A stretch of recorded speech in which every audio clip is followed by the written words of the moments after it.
欢迎收看关键时刻，我是张道和。当今天川普已经确定把手伸进企业，你可以知道他已经掌握无偿取得了 Intel 10%的股份。结果没想到，你看到今天这一篇，这是《经济学人》的封面，他直接讲得非常白。他提醒白宫一件事情：比起 Intel 的入股10%，台湾的安全比什么都更为重要。你看到这是今年8月份辉达的市值。你看到它竟然已经超过了英国，超过了法国，超过了德国，代表一件事情：辉达能够有今天的成绩，背后的幕后推手就是台积电。所以你看到了，今天辉达执行长黄仁勋跟魏哲家吃饭的时候，两个人感情好到竟然可以互相亏。当今天魏哲家说我今天可以跟4兆男吃饭的时候，你看到了。包括了黄仁勋脸突然垮了一下，很尴尬，不知道怎么办，只能跟他讲说：“那你今天的这个晚餐你来请。”魏哲家立刻跟他讲说：“那晶圆的定价也是我说的算。”为什么这两个人可以互相亏来亏去？因为感情非常好，而辉达跟这个台积电更是鱼帮水，水帮鱼的关系。黄仁勋知道，全世界最强的晶片只有台积电可以做得出来。好，我们现在介绍今天的来宾，第一位财经专家黄世聪，大家好。时事评论员张宇轩，大家好；专业专家林廷辉，大家好；资深社会记者刘玉峰，大家好；资深媒体人吕国珍，大家好。好，最后是林传媒政治司法组召集人吴正峰，大家好。志总，我们刚刚特别提到，为什么说台湾比我们想象中的还重要？在全球人眼中，台湾是何等重要？你看到今天这礼拜的消息都被川普去这个所谓入股 Intel 10%全部都洗掉，没错。但是《经济学人》今天从封面到内文直接点名，然后直接跟白宫过来喊话，台湾的安全比 Intel 更重要。为什么？因为你失去了台湾，你在全球的晶片韧性就少了一大块。好，没有错。事实上，目前为止来说，川普要完成一个不可能的任务。什么叫不可能任务呢？他要拯救 Intel， 让美国的这个先进制程的这个晶片能够大幅的成长。所以你看他宣布什么？美国政府取得这个10% Intel 的股份，然后未来还说，我准备还可以再持续入股 Intel。看起来的话，他可能要把 Intel 救起来。可是在这个时候呢，有人来泼他一桶冷水。这是谁泼他一桶冷水？经济学人。对，经济学人跟他说什么？你要救 Intel 啊，那是不可能的任务。而且他就说那是不可能的，不可能的好。所以他就说台湾安全比救 Intel 重要。他的意思是什么？就是说你要救这个所谓先进制程来说，我觉得你还是把台湾安全顾好比较重要。Intel 看起来是救不起来。另外一个是什么？因为川普已经证实说入股 Intel 嘛，那台积电的魏哲家说证实什么？美国政府不会入股台积电。那你看今天股价就出现一个大涨的这个状况，涨了这个又准备来到1180块，准备要再往历史新高去挑战。所以告诉你什么？告诉你再都跟你讲，台湾尤其是台湾的晶片，绝对是美国的重中之重。川普啊，你要想要取代台湾或是怎样，你要有什么232条款，干嘛？我想对台湾的先进制程是没有任何影响的，但是它主要还是会打到谁？打到中国的成熟制程。所以232条款下去来说哈，台湾不受影响，但是中国会损伤惨重。施总，我们刚刚特别提到一件事情哦。为什么台积电这么重要？你看到上礼拜的时候，黄仁勋无预警飞来，但是我们发生什么事情？对，结果吃个饭，好，结果我刚刚特别讲到一件事情哦。现在2025年8月，等于是这个月最新的数字，黄仁勋的辉达现在已经站上4兆，4兆，真的是要富可敌国，其他国家不能够比的。对，没错。实际上，这个目前为止，辉达这个公司，它等于是一个国家。就如刚才赵和讲的，它目前的市值是4.4兆。对，4.4兆是什么概念？美金呢？这是什么概念？大家可能都很难想象，对不对？我们台湾一年的 GDP 总值也才8000亿美金呢，它的市值是4.4兆。你看，是台湾经济 GDP 的好几倍，5倍左右。所以他一个人，我说真的，他来到台湾的重量比大家想象中都还要重。对，你看到这边，他从一个2020的曲线一路上去，甚至他现在只差什么？差日经，没有差多少。对，你看4.4兆是什么意思呢？超过什么主要国家的资本市场？英国3.5兆，法国3.3兆，德国2.5兆，那日经以5.5兆，它只差它1兆美金。所以意思是什么？如果你把它放成国家的话，它其实它的规模也大概仅次于整个美国，仅次于这个所谓欧洲，还有仅次于这个中国跟日本之后，它是第5。所以它到底它是多强的一个公司，多强大一个国家。那你想说他为什么能够走到今天？当然很重要的是台积电，你看他为什么每一次来都一定要跟台积电的魏哲家，一定要跟我们的这个所谓的张忠谋董事长吃饭，因为没有台积电，没有他们的话，就没有辉达的今天。那照我跟你讲，你以为只有辉达是这样吗？AMD 目前的市值是多少？目前的市值大概是3000多亿，那是谁给灌给他？也是有台积电的帮忙。那你要说这个美国的其他厂商，微软啦，或者 Meta 啦，这个亚马逊，他们现在靠着 AI 在运转，那些晶片从哪里来？都从台积电来。所以我跟你讲，台积电可以说是一家公司之力，几乎是撑起了整个美国市场。整个撑起来，没有台积电，这些市场都会崩塌。所以我跟你说，这绝对是美国重中之重。所以为什么川普一直想要取代台积电，取而代之？但是为什么没有办法？然后他后来又退缩回来，主要原因是真的不可能有任何取代的方法。好，那么讲。在这个8月22号的时候，那一天的这个黄仁勋快闪来的时候，你看他跟魏哲家两个见面来说，当然吃饭吃得非常开心嘛。那出来就说谁要买单，然后这个他就说他要买单，那他这个魏哲家说，那你要魏哲家很好笑，他说什么？黄仁勋，我可以跟4兆男吃饭。你看黄仁勋的脸，你也得攻傻啦，你推我弄我，是不是？对。那晚餐你来买。对。那他就说，那我的这个晶圆代工你来买，就这样的状况。这是一个双关语吗？对，所以意思是什么？意思就是说，如果假设台积电今天开什么价格，我就成交，我一定买，为什么？因为有再多的产能，我一定都把它吃下来。事实上，整个辉达体系里面，辉达能够走到今天的4.4兆里面，还是有很多台湾，包括所有的组装业者，对，从鸿海啦，然后人保啦，然后和硕啦，这个所谓的这个伟创一大堆，还有我们很多零件厂商组合起来。所以我跟你讲，为什么他一直不断的来台湾，他就要一直跟全世界说一点，没有台湾是没有我今天辉达。而且你要知道哦。他这一次来台湾的时间是非常巧妙的。对，你知道在8月25号，就是今天的时候呢，辉达要在美国发表新的这个所谓机器人的全新大脑。另外8月27号呢，这个辉达要公布上一季的财报，这个时候都很繁忙，就他还是抽空跑来台湾走了这一趟。那当然了，我觉得除了他跟台积电的关系之外，还有另外一个，他可能也跟台积电说了很多。我跟你讲，这个我现在的这个考题232大概是怎么样，我可以跟你分享。然后另外一方面来说，怎么跟川普打交道，两个再交换一下讯息。对，我觉得当然有这样的成分存在啊，不然的话，你看我们的这个所谓魏哲家董事长为什么在出来之后就跟他说，美国政府不会入股了？所以搞不好。这个黄仁勋搞不好有什么口信带给魏哲家也不一定。志宏哥，我们刚刚看到，台积电真的非常重要。对。但是现在对于川普来说，什么？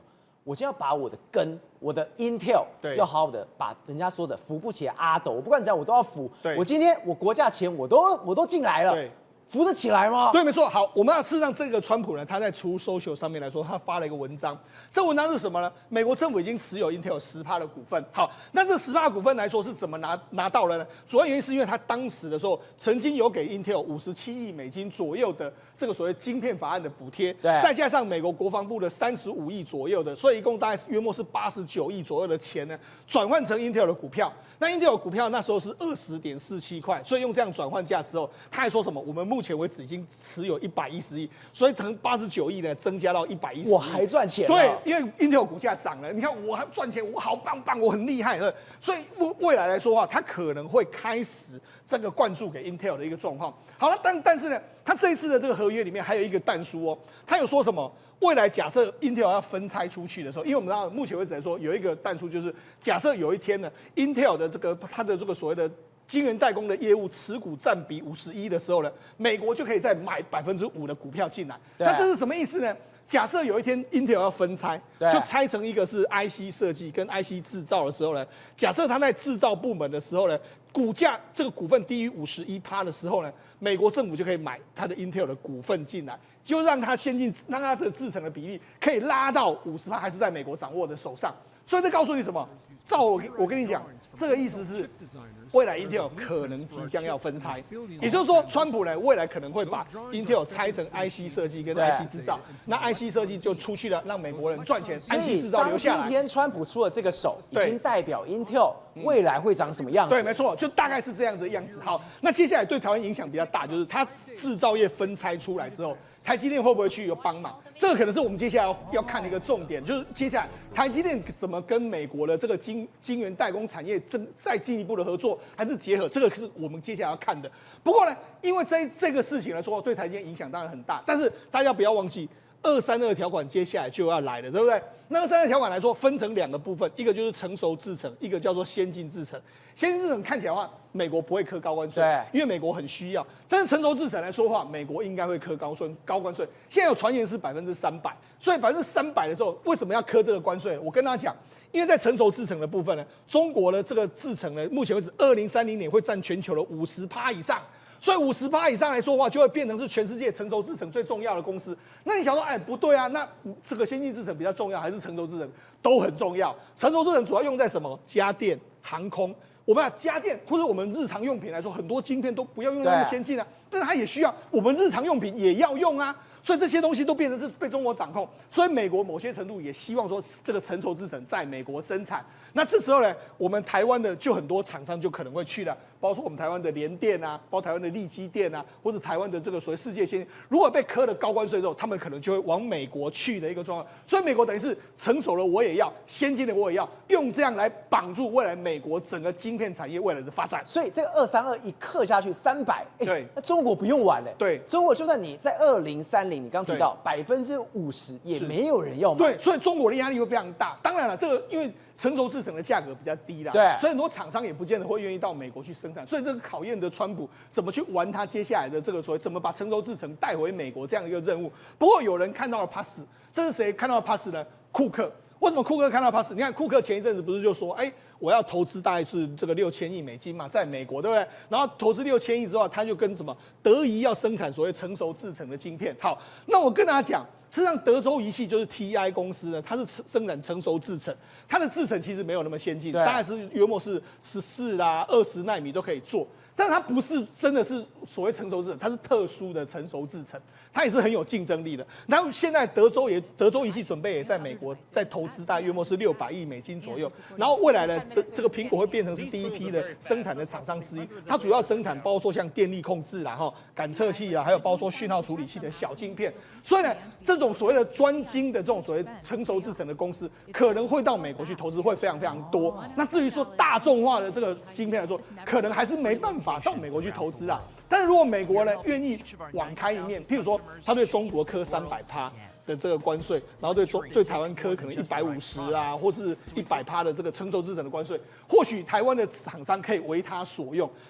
就是他目前为止目标很明显嘛，就是封锁住中国的这个成熟制程嘛。那如果你用台湾的成熟制程给你美国用，还可以嘛？所以来跟你讲，为什么经济学人说你要保护好台湾的安全？你看它整个晶片产业的这个规则里面，不论从先进制程或是成熟制程，它都很需要台湾。对，它如果真的现在就念头一转，对台湾好一点点，或者对台湾的这个很多晶片产业能够网开一面的话，台湾的晶片产业绝对会对美国非常大的帮助。国正，为什么刚刚讲《经济学人》这一篇，他说台湾非常重要，因为从先进制程到成熟制程都在我们台湾这个地方，尤其什么机器人上面，你今天有晶片的就有头脑，你今天没有晶片的，就跟画面中一样。你就等着摔倒了。所以你知道吗？最重要的是像人没有用，机器人像人没有用，要有脑才有用。所以黄仁勋现在宣布一个新时代，他现在要推出他新的叫 Jetson Soul 的新的 GPU 说 AI 的迷你电脑，告诉大家你要好好享受你的新大脑，因为人工 AI 已经推向一个时代，是每个人形机器人都会配上大脑。什么叫配上大脑？这个是一家韩国新创公司叫 WI Robotics， 它其实。这样人形机器人，它其实可以让整个运作的基础动作会变得非常好。国正，你说的机器人就是这一台？对，因为装上电脑之后，它可以很清楚的做一件事情，就是感知系统在指挥运作系统的时候，就会非常的精准。它可以清楚的辨别说我现在做的是什么事情。例如我在组装电路板，那接下来我运动的时候是有控制的。那这个电脑，黄仁勋推出这个电脑Jetson Soul的意义，就是在运算的时候，你在认知跟感知的时候，能让它精准的知道你现在做的是什么动作，不会延迟。发生错误的时候，它也会调整。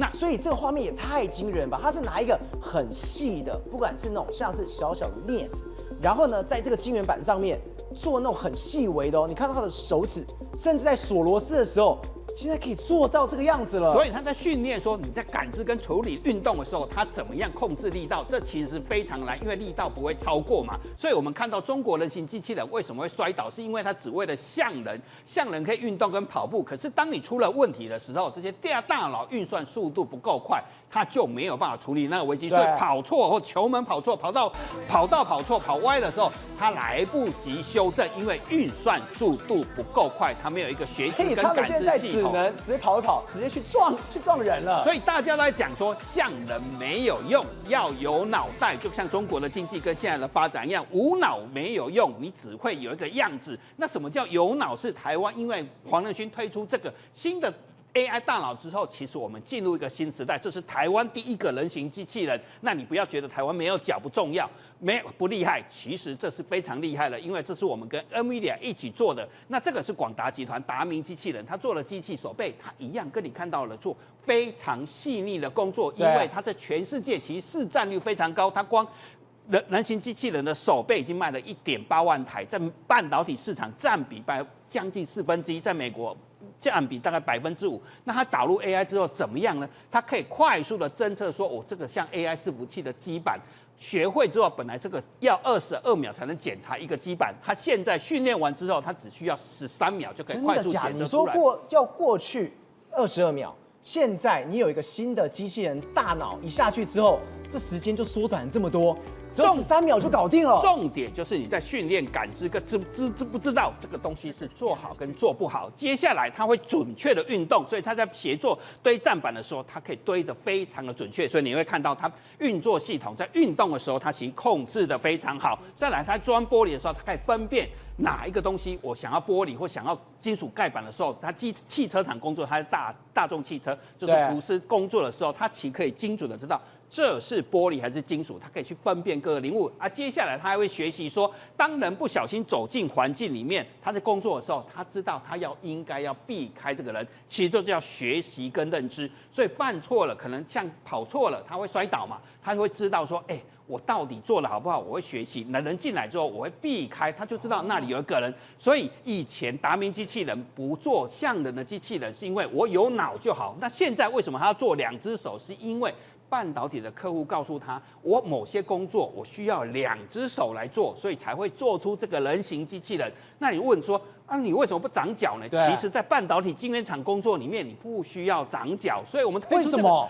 因为你很多的平面移动的话，你这样拿了很贵的晶圆，甚至有化学品的时候，你不小心摔倒反而更危险。所以这样的底盘更安全，不是它不会做脚，是因为它针对客户的需求在做，不会像语速这样。他只为了像人，可是你会摔倒，一点功用没有。他以前只会做1只手，他为什么不做2只手？是因为客户跟你说，你不用做2只手啊，像人没用，无脑无脑其实一点意义没有。所以重点是有脑比较重要。所以为什么会有脑？这就辉达新推出来，今天刚刚宣布要推出来叫 Jetson Soul 这样的一个新的迷你 CPU 啦，我们把它称为 AI 的大脑会比较简单。它就直接做到史上最强消费级迷你电脑。对，它其实就是未来 AI 运算中心机器人要用的大脑。那为什么黄仁勋要这个？因为它运算速度是2070每秒兆次运算，那它比过去的前一代快7.5倍，人员少3.5倍。它为什么要把这个提升那么快？那称呼它说是 AI 大脑，是因为我说了嘛。运算错误的时候，就会产生不可知的问题，所以在运动的时候，它需要一个高速运算，就不用再透过所谓的中央 AI 大脑，在每一个机器人身上都有这样的迷你电脑、迷你 AI 大脑的时候，运算就可以比较快，就不会延迟。所以你的意思是说，每一个机器人只要装上这个大脑之后，每个机器人都有自己的感知跟想法是在上面了。对，我看到东西跟我未来怎么运动，那我跑步错了，我脚步错了，它可以马上调整，就不用透过 AI 大脑，所以它就会有关节指挥很清楚。那我来举一个实际的例子，这个大脑装进去之后，我们用台达电的这个叫视觉辨识系统，那它会知道什么？当这是一个有方块这个机器手背在这里，那人员是下达什么指令？我要抓取红色的积木哦，这很重要哦，它跟你说我要红色哦，所以这里面有很多种颜色哦，所以他就知道，我要准确的抓起红色的东西，所以他很清楚的知道红色是什么，他学会了红色，这个叫感知系统，他已经拥有感知系统，接下来他会把它吸起来，是因为他会有另外一个大脑在控制他的运动系统，他要把它吸出来，所以到这样的一个，它是2套电脑在。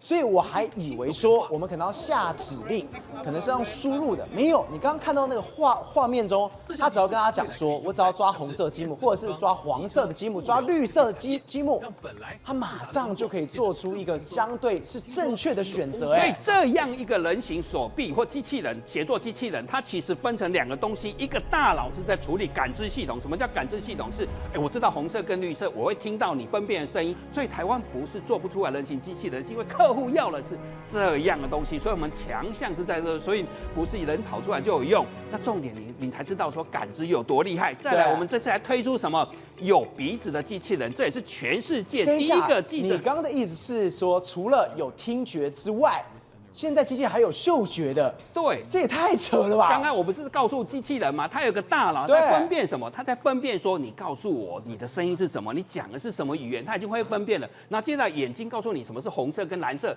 接下来还有装上所谓的鼻子嗅觉系统 AI Nose 的系统，这也是辉达台湾队叫广运公司做的机器人，它当然跟新创合作了，做了鼻子之后，它就可以记忆说，毒品是什么味道？我举一个最简单的例子，毒品是什么味道？它开始建议系统说，你闻进吸进来的空气的味道里面有毒品，然后透过 AI 电脑就会分辨说这个是毒品，它就会变成巡检机器人，有 AI 电子鼻，就可以去做什么弃毒，或者是火灾发生的时候，它可以进去派它优先进去变成狗啦，不用一定要像人。像一个机器狗跑进去的时候，它可以知道，里面有毒气哦，里面有可能有二氧化碳哦，里面可能化学气体，像半导体抢救化学气体，它就可以辨别，然后预防危险了。所以台湾要进入什么时代？这个 AI 大脑其实是台湾做的，所以像人没有用，有脑比较重要。廷尉，美国到底怎么看待台湾？台湾对美国来说到底有多重要？你看到今天包括了美国总统川普跟韩国的总统李在明，他们2个是要见面了。没想到见面前，李在明曝光了一件事情：驻韩美军。川普竟然要求说，他有一个叫做战略的灵活性。什么叫战略的灵活性？当今天台海发生事情的时候，你驻韩的美军随时都能够调过来，就表示说，台湾是不能够调的。对，当然我们看美国到底会不会协助台湾这件事情哦，不是只有看美台之间的关系，要看什么？美国到底要求韩国、日本、澳洲等等其他国家怎么做？这个事情非常重要，为什么呢？因为李在明都被视为所谓亲中的政权、亲中的总统。那现在来讲，他选择访问美国的时候，中间来讲，他先访问日本。你看到为什么他要访问日本呢？因为以前他的这个所谓的以前他的所谓老板了哈，就是文在寅他们呢，他们跟日本之间的关系非常不好，所以当时连情报合作都断掉了。现在来讲的话，李在明在访问美国之前，他做了类似投名状这个事情，他告诉美国说，我今天来讲我是亲日本的。然后接下来他进入到美国访问的时候，他先丢出这个议题，我觉得这个丢出的议题非常重要，因为就代表说川普政府，特别是他的军方啊，到底怎么看待驻韩美军这2.8万的这个运用的一个方法。对，所以李在明他有提到说，虽然川普政府要求他做所谓的驻韩美军的一些相关要求，比如特别是所谓的经费的增加哦，那他说肃然同意了，但问题是说，他说未来如果说战略调整、战略部署的调整，这在讲什么东西？就是说驻韩美军可能不是只有执行朝鲜半岛的任务而已，对，他可能会有执行台海的相关的作战任务。如果说你在搭配这个所谓的驻韩的美军的司令，他所提到的这个事情来讲的话，特别他提到说，他们要求南韩做的是增强自身的实力，那美军才能够执行其他任务。什么叫做执行其他任务呢？执行其他任务的概念就是台海之间的作战，所以我们不要忘了当时驻韩美军的司令曾经讲过，因为当时跟这个韩国政府的这个意见有些左右，韩国好像说不想理台湾的事情，但是驻韩美军他说这个台海事务他们也是要管定的，对，所以我们也知道说台海跟朝鲜半岛的安全整个是挂在一起哦，所以现在美军怎么做呢？除了驻韩美军之外，你看到现在布局哦，其实这个李在明都有透露一些相关的讯息出来。特别是美国陆战队，他现在正在做一件事，叫做所谓的我们讲说 pre-position site， 就是所谓的预制库存的据点。预制库存，对，什么叫预制库存据点呢？也就是说，我今天来讲，海军陆战队人还没到之前，我的东西都已经摆在亚太这些地方了，特别在菲律宾、在日本、在韩国，甚至在澳大利亚。都在做所谓的 pre-position 的 site 这样的一个做法。对，那为什么呢？因为只要人一到，东西都在那里，我直接就拿来用了，这个就可以直接来进入到战场上来使用。所以现在来讲的话，我们就举菲律宾的例子。菲律宾原本来讲的话，我们讲说驻菲律宾的美军来讲的话，后来都撤走。现在虽然有开放一些军事基地给美军来驻扎，但是菲律宾来讲的话，现在呢，在苏比克湾。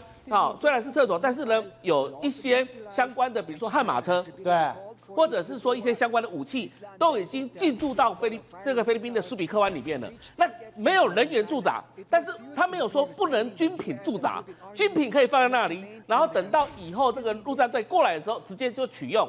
那现在这种做法也不是只有在第一岛链看到，我们看到第二岛链帛琉。帛琉这个地方的贝里琉来讲的话，是帛琉南方的这个比较大的一个岛。再往南走一个安瓜尔，这两个岛呢，基本上都在做什么？重新启动所谓的，比如说美军的运输机的一个这个所谓的跑道，还有所谓的教练场，还有很多的这个我们刚刚讲的 pre-position 的 site 这样的一个预制这个预先滞留的这样的一个相关的这个军品的驻扎地，所以可见到了哈，所以这个李在明哈这样的访问美国，他所要谈的东西可能不是只有关税问题而已，对，现在可能也是美国会要求韩国说，如果你在这个所谓的台海有事的情况之下，你的韩国该怎么办？你韩国要有一些预拟的一个相关方案。他今天要李在明要表态出来，我这边战略我都已经部署得非常好。今天如果是要打架，我随时从哪个地方我给戏我就直接拿出来，但你的态度要拿出来。对，为什么呢？因为你知道，如果台海发生战事的话，朝鲜半岛同时有可能会有军事活动。那如果说能够在朝鲜半岛也同时间进行军事活动的情况，你知道驻韩美军就是全世界离北京最近的美军基地。对，那现在如果那边能够牵制在北方的部队来讲的话，共军就不可能集中全力在处理台海事务，所以它会有一个分散中共军力的这样的一个做法，这样的战略上的一个做法。所以我们知道说，李在明他现在在跟日本先谈这个事情，那谈判事情不是只有经贸问题，跟美国谈的也不是只有经贸问题。李在明现在全世界包含美国在关注他的，就是说接下来在所有的印太战略当中，你站在什么位置？你是要站在中国那边，还是要站在美国这边？这一趟行程非常重要。宏观取材，厘清真相，犀利精准，深入剖析，时刻掌握关键，新闻时事不漏接。老时段，新气象，我是钟浩和，关键时刻2.0全新出击。